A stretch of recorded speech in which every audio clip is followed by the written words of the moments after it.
నమస్తే, welcome to Leo. మొత్తానికి రెండు రాష్ట్రాలు విడిపోయిన తర్వాత ఎఫ్డిసి పదవి మాత్రం చాలా కీలకంగా మారిందని చెప్పుకోవచ్చు. ఉమ్మడి ఆంధ్రప్రదేశ్లో కూడా అసలుకి ఎఫ్డిసి ఫిలిం డెవలప్మెంట్ కార్పొరేషన్ ఏదైతే ఉందో దీనికి సంబంధించి గతంలో ఉన్న విశిష్టత ఏంటి అనే దానిపై కూడా మనతో పాటు ఉన్నారు సీనియర్ జర్నలిస్ట్ హేమసుందర్ గారు. సార్ నమస్తే. నమస్తే సార్, మనం చూసుకుంటే ఎఫ్డిసికి చాలా కీలకమైనటువంటి ఒక బాధ్యతలు ఉంటాయని చెప్పేసి అర్థమవుతుంది. గతంలో ఉమ్మడి ఆంధ్రప్రదేశ్ ఉన్నప్పుడు ఎఫ్డిసి ఎలా ఉండేది, ఇప్పుడు ఎఫ్డిసి ఎలా ఉంది అని చెప్పేసి అడిగితే ఏం చెప్తారు. అదే విధంగా చూసుకుంటే మనకి వైసీపీ హయాంలో ఎఫ్డిసి చైర్మన్ గా పోసాని కృష్ణమౌళి గారు చేశారు. సో అప్పుడు డెవలప్మెంట్ ఏమైనా ఉందా లేదా, ఇప్పుడు ఎవరెవరు పోటీ పడుతున్నారు, ఏంటి సంగతి అంటే ఏం చెప్తారు?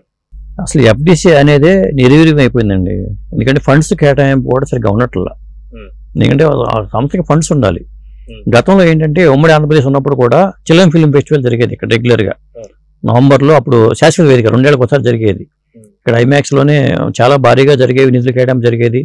అలాగే నంది అవార్డులు ఎన్టీ రామారావు గారి హయాంలో ఉన్నప్పుడు చాలా వైభవంగా ఆ లలిత కళాతోరణం అద్భుతంగా అక్కడ అవార్డులకి ఎంతోమంది రావడం కానీ ఎంత ఆ వైభవం ఉండేది. ఇవన్నీ కూడా ఎఫ్డిసి ద్వారానే జరుగుతూ ఉంటాయి సాధారణంగా. వినోదపు పన్ను దగ్గర నుంచి మొదలు పెట్టుకుంటే ఇట్లాంటి టికెట్ రేట్లు కానీ ఇవన్నీ కూడా సినిమా రంగానికి సంబంధించిన సంస్థ యాక్టివిటీస్ కూడా ఎఫ్డిసి ద్వారానే జరుగుతూ ఉంటాయి ప్రభుత్వపరంగా. ఇంకోటి ఏంటంటే ఇక్కడ Telugu Andhra Pradesh film chamber of commerce అని ఒక సంస్థ ఉంది. చెన్నైలో ఇండస్ట్రీ ఉన్నప్పుడు ఇక్కడ ఇండస్ట్రీని తీసుకురావాలనే ప్రయత్నాలు జరిగినప్పుడు కూడా Andhra Pradesh film chamber of commerce తరఫున ఎన్టీ రామారావు గారు ముఖ్యమంత్రిగా తర్వాత ఉండగానే అంతకు ముందు కూడా ఇక్కడ ఆంధ్రప్రదేశ్ ఫిల్మ్ ఛాంబర్ ఏర్పడినప్పుడు సినిమా వాళ్ళందరూ ఇక్కడ రావడానికి వీలుగా ఒక సొసైటీ ఏర్పాటు చేసుకుని స్థలాల కేటాయింపులు కానీ ఇవన్నీ జరిగినాయి. అక్కడ ఇండస్ట్రీకి ఎంత డెవలప్ అయిందో మనం చూసాం. ఉమ్మడి రాష్ట్రం తర్వాత విడిపోయిన తర్వాత మాత్రం ఈ ఆంధ్రప్రదేశ్ ఫిల్మ్ ఛాంబర్ కాస్త Telugu film chamber of commerce గా మారిపోయింది. దాంతో ఏమైందంటే కొంతమంది సొంత ప్రయోజనాల కోసం ఏమో లేకపోతే ఏదైనా కానీ ఒకటే ఒక సంస్థ ఉండాలి ఎప్పుడైనా సరే. ఫిల్మ్ ఛాంబర్ ఆఫ్ కామర్స్ అని ఒకటే ఉండాలి. కొంతమంది ఏం చేశారు, Telangana film chamber of commerce అని కొంతమంది పెట్టుకున్నారు. Andhra Pradesh film chamber of commerce అని చెప్పి Telugu film chamber of commerce ఏమో అఫీషియల్ గా ఉన్నది. ఇదే Andhra Pradesh film chamber of commerce అని పెట్టారు. తెలంగాణ వాళ్ళు ఎట్ట పెట్టారు, మేము ఎందుకు పెట్టుకుంటాం వాళ్ళు పెట్టారు. అలాగే ఇంకో సంస్థ పుట్టుకొచ్చినాయి. ఇలా రకరకాలుగా ఉన్నాయి. జనరల్గా చెప్పాలంటే ఈ Telugu film chamber of commerce కి విజయవాడలో కార్యాలయం ఉంది, గుంతకల్లో ఉంది. ఇలా కొన్ని చోట్ల అఫీషియల్ గా కార్యాలయాల భవనాలు కూడా ఉన్నాయి. ఇలా జరిగే నేపథ్యంలో ఇప్పుడు ఎందుకు చెప్పాల్సి వస్తుంది, చరిత్ర నుంచి చెప్పాల్సి వస్తుందంటే ఈ పదవుల కోసం పోటీ పడే వాళ్ళలో ఒక వ్యక్తి మాత్రం పోటీగా ఉన్న Andhra Pradesh film chamber of commerce అధ్యక్షుడిగా ఉన్నారు. అది ఏఎం రత్నం గారు. ఇప్పుడు ఏంటంటే జనరల్ గా ఏంటంటే Telugu film chamber of commerce తరపునే అన్ని జరుగుతాయి. ఎందుకంటే 24 క్రాఫ్ట్స్ అన్ని కూడా ఈ main Telugu film chamber of commerce లో అనుబంధంగా ఉంటాయి. అవి పనిచేస్తూ ఉంటాయి. ఎందుకంటే నిర్మాతల మండలి కానీ లేదా మూవీ ఆర్టిస్ట్ అసోసియేషన్ కానీ ఇలా ఎగ్జిబిటర్స్ కానీ ఇలా ఇవన్నీ ఈ 24 సెక్టార్స్ అన్ని కూడా దీంట్లోనే ఉంటాయి. Telugu film chamber of commerce కి అనుకూలంగా పనిచేస్తూ ఉంటాయి. ఇప్పుడు మనకి ఏమన్నా కావాలనుకున్నప్పుడు ఈ ఛాంబర్ తరపుని ఒక విజ్ఞాపన చేస్తారు ఎఫ్డిసికి వెళ్ళి. ఇలా జరుగుతూ ఉంటుంది, తతంగం అంతా ఇలా జరుగుతూ ఉంటుంది. అయితే ఇప్పుడు ఏమైందంటే ఇప్పుడు ఆంధ్రప్రదేశ్ కూడా అక్కడ అమరావతి డెవలప్ చేయాలి కాబట్టి ఆంధ్రప్రదేశ్ సపరేట్ అయిపోయింది కాబట్టి మళ్ళీ సినిమా ఇండస్ట్రీని అక్కడ డెవలప్ చేద్దాం అనుకుంటే, ఎందుకంటే ఒక ఉమ్మడి ఎవరికాడ విడిపోయారు. ఇక్కడ గద్దర్ అవార్డులు పెట్టి నడుపుకుంటున్నారు. ఇక్కడ ఆంధ్రప్రదేశ్ లో నంది అవార్డులు ఎట్టా ఉన్నాయో ఒకప్పుడు ఇక్కడ గద్దర్ అవార్డులు పెట్టుకున్నారు. దిల్ రాజు గారు ఇక్కడ ఎఫ్డిసికి చైర్మన్ గా ఉండి ఆయన ఈ మధ్యన జ్యూరీ కూడా వేశారు. గద్దర్ అవార్డు సంబంధించిన జ్యూరీ కూడా వేశారు. వీళ్ళు వైభవంగా గద్దర్ అవార్డులు ఇచ్చుకునే పరిస్థితి వచ్చేసింది. మరి మనకంటూ అక్కడ ఆంధ్రప్రదేశ్ లో ఏర్పాట్లు చేయాలి కాబట్టి ఎఫ్డిసి పరంగా ఒక మంచి ఉన్నతమైన వ్యక్తి, చిత్తశుద్ధితో పనిచేసే వ్యక్తి, క్రమశిక్షణ కలిగిన వ్యక్తి ఎవరైనా ఉంటే అక్కడ ఎప్పుడైతే మనం హైదరాబాద్ లో ఎట్లా డెవలప్ చేశారో అక్కడ కూడా డెవలప్ చేయాల్సిన అవసరం ఉంది ఇండస్ట్రీని. కాబట్టి అలాంటి వ్యక్తులు ఉంటే బాగుంటుంది. అయితే ఈ పదవులు ఇంకా భర్తీ కాల, కార్పొరేషన్ పదవులు కొన్ని భర్తీ అయినాయి, కొన్ని భర్తీ కాల. ఇప్పుడు ఈ పదవుల కోసం ప్రయత్నాలు చేసే వాళ్ళలో దాదాపు ఒక 5 అయితే కనిపిస్తున్నారండి.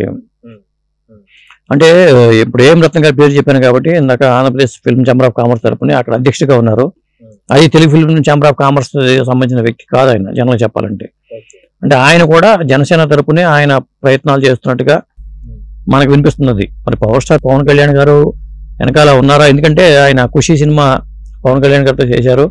మొన్న అప్పుడు రీసెంట్ గా హరిహర వీరమల్లు రిలీజ్ కాబోతుందని చెప్తున్నారు. ఆయన మాత్రం అటు పక్కన ఆయన ఆశీస్సులతో, జనసేన అధినేత ఆశీస్సులతో ఆయన ప్రయత్నాలు చేసుకుంటున్నట్టుగా మనకు తెలుస్తుంది. ఇక్కడ తెలుగుదేశం పార్టీకి వచ్చేసరికి కాటిగడ్డ ప్రసాద్ గారు చాలా సినిమాలు చేశారు. ఆయన south Indian film chamber of commerce కి ఆయన అధ్యక్షుడిగా పనిచేశారు. ఎందుకంటే ఏ రాష్ట్రానికి ఛాంబర్స్ ఉన్నాయి కదా. ఇప్పుడు Karnataka, Tamil Nadu, Malayalam industry వీటికన్నిటికీ south Indian cinema పరిశ్రమకి అంతటికీ ఒక సౌత్ ఇండియన్ ఫిల్మ్ ఛాంబర్ ఉంది. దాని ప్రెసిడెంట్ గా పనిచేశారు ఆయన. ఆయన కూడా అప్పుడు ఈ ఎఫ్డిసికి తరపుని ఈ అధ్యక్ష పదవి కోసం ఆయన ప్రయత్నాలు చేస్తున్నారు. ఇక కెఎస్ రామారావు గారు క్రియేటివ్ కమర్షియల్స్ బ్యానర్ మీద మరి చిరంజీవి గారితో అభిలాష కానీ, వెంకటేష్ గారితో చంటి కానీ ఇలా పెద్ద పెద్ద సినిమాలు ఉన్నాయి. ఆయన కూడా ఈ ప్రయత్నాలు చేసుకుంటున్నారు. ఎందుకంటే గట్టిగా ప్రయత్నాలు చేస్తున్న వాళ్ళు వీళ్ళిద్దరు ముందున్నారని చెప్పాలి. కాటగడ ప్రసాద్ గారు ఉన్నారు, కెఎస్ రామారావు గారు కూడా గట్టి ప్రయత్నాలు చేస్తున్నారు. ఇక చిన్న నిర్మాతల తరపున నట్టి కుమార్ గారు ప్రయత్నాలు చేస్తున్నారు. ఎందుకంటే ఆ మధ్యన బాబు గారు అరెస్ట్ అయినప్పుడు అంతకితం వైసీపీ అయినా కానీ ఆ తర్వాత ఆయన బాబు గారు అరెస్ట్ అయినప్పుడల్లా మళ్ళీ తెలుగుదేశం సానుభూతిపడిగా మారిపోయి అప్పుడు ఇండస్ట్రీ తరపున గళం విప్పిన వ్యక్తిగా నట్టి కుమార్ గారిని చూడాలి. ఇక కృష్ణ గారి సోదరులు ఆదిశేషగిరి గారు కూడా ఈ పదవి కోసం ప్రయత్నాలు చేస్తున్నట్టుగా మనకి సమాచారం అయితే ఉంది. అయితే గతంలో ఉమ్మడి ఆంధ్రప్రదేశ్ ఉన్నప్పుడు ఆయన ఎఫ్డిసి చేశారు ఆయన. కాబట్టి ఆయన కూడా ప్రయత్నాలు చేసుకుంటున్నట్టుగా తెలుస్తుంది. ఇట్లా జరుగుతుందండి పోటీ. అయితే ఇక్కడ ఏమవుతుందంటే ఇప్పుడు ఏం రత్నం గారు ప్రయత్నాలు చేస్తున్నారు. అక్కడ సినిమాటోగ్రఫీ మంత్రి జనసేనకి ఇచ్చారు, కందులు దుర్గేష్ గారికి. కాబట్టి సినిమాటోగ్రఫీ ఆయనకి ఇచ్చారు కాబట్టి, ఆ పార్టీకి ఇచ్చారు కాబట్టి ఎఫ్డిసి అనేది ఇక్కడ తెలుగుదేశం పార్టీకి సంబంధించిన వ్యక్తులకు ఇస్తే బాగుంటుందనే అభిప్రాయం చాలా మందిలో ఉంది. ఎందుకంటే ఒకే పార్టీకి అన్ని ఇవ్వటం కన్నా ఇటు పక్కన కూడా బ్యాలెన్స్ చేసినట్టు అవుతుందనే ఉద్దేశం అయితే ఉంది. ఆ ప్రయత్నాల్లో భాగంగా ఇటు పక్క చూసుకుంటే కాటగడ ప్రసాద్ గారు, కెఎస్ రామారావు గారు, నట్టి కుమార్ గారు, ఆదిశేషగిరి గారు వీళ్ళు కనిపిస్తున్నారు. మరి బాబు గారి నిర్ణయం ఎలా ఉంటుందో చూడాలి. అయితే గతంలో 2019-24 దాకా పోసాని కృష్ణమౌళి గారు ఎఫ్డిసి చైర్మన్ పదవి చూశారు. కానీ ఆయన ఫిలిం డెవలప్మెంట్ కి ఏం చేశారంటే ఏది కనిపించడం లేదు. కాకపోతే ఏదైతే ప్రత్యర్థులు ఎవరైతే ఉన్నారో చంద్రబాబు నాయుడు గారు కావచ్చు, లోకేష్ గారు కావచ్చు, పవన్ కళ్యాణ్ గారు కావచ్చు, పవన్ కళ్యాణ్ ఇంట్లో ఉన్నటువంటి చిన్న చిన్న పిల్లల్ని కూడా ఎలా మాట్లాడి చూసాం. సో ఆ పదవికి చాలా భ్రష్టు కలిగించాడని చెప్పి అనుకోవచ్చు అంటారా? నిజంగా నా పదవిలో ఉంటే ఇండస్ట్రీ పరంగా చాలా చేయాలండి. అక్కడ అసలు ఏం జరగలే. అప్పుడు 5 ఏళ్లలో మనం చూసాం సినిమా టికెట్ల దారుల దగ్గర నుంచి మనం చిరంజీవి గారు కూడా చాలా అప్పుడు ఫీల్ అయ్యి మాట్లాడారు. ఆ టైప్లో జరిగింది అప్పుడు. 5 ఏళ్ళు కూడా ఏమి జరగల. ఇప్పుడు కొత్తగా ఎవరైనా వచ్చినా కానీ సిన్సియర్గా పనిచేసే వ్యక్తి ఆ పదవిలో ఉంటేనే న్యాయం జరుగుతుందండి. నంది అవార్డులు ఇవ్వాల్సిన అవసరం అయితే ఉంది. తర్వాత చాలా యాక్టివిటీస్ చిల్డ్రన్ ఫిల్మ్ ఫెస్టివల్స్ కూడా జరగట్లా. చిల్డ్రన్ ఫిల్మ్ ఇంకోటి ఏంటంటే బాలల సినిమాలు తీసిన వాళ్ళకి 15 లక్షల సబ్సిడీ ఉంది. గతంలో ఇచ్చేవాళ్ళు బాలల సినిమా తీస్తే 15 లక్షల సబ్సిడీ ఇచ్చేవాళ్ళు స్క్రిప్ట్ సబ్మిట్ చేస్తే ఎంకరేజ్ చేయడం కోసం. అసలు జరగట్లా. తెలంగాణలో జరగట్లేదు, అక్కడ జరగట్లా. అసలు ఫండ్ కేటాయించే జరగట్లా. కాబట్టి ఎవరైనా ఖచ్చితంగా ఆ పదవిలో కూర్చుంటే మాత్రం ఇవన్నీ చేయాలి. నంది అవార్డులు ఇవ్వడం పాటు చిల్డ్రన్ ఫిల్మ్ ఫెస్టివల్ ఎంకరేజ్ చేయడం, శాశ్వత వేదికగా అప్పుడు హైదరాబాద్ ఉన్నది కాబట్టి దాన్ని మార్చుకుని అమరావతి వేదికగా ఏమైనా చేయటమా అంటే ఇండస్ట్రీ పరంగా అవకాశాలు ఉన్నప్పుడు అక్కడ వనరులు ఏర్పాటు చేసుకుంటే, ఇండస్ట్రీ పరంగా వనరులు ఏర్పాటు చేసుకుంటే వాళ్ళ స్టూడియోలకి ల్యాండ్స్ ఇవ్వటమా, లేకపోతే సినిమా వాళ్ళకి వచ్చే వాళ్ళకి ల్యాండ్స్ ఇస్తామని చెప్తే షిఫ్ట్ అయిపోతారు ఆటోమేటిక్గా. అది అందువల్ల ఎఫ్డిసి పదవి చాలా కీలకం. 5 ఏళ్ళు పోసాని గారు ఏం చేశారో మాకు తెలియదు. కానీ ఇప్పుడు నియామకం అయ్యే జరిగే వ్యక్తి మీద చాలా బాధ్యత అయితే ఉంటుంది.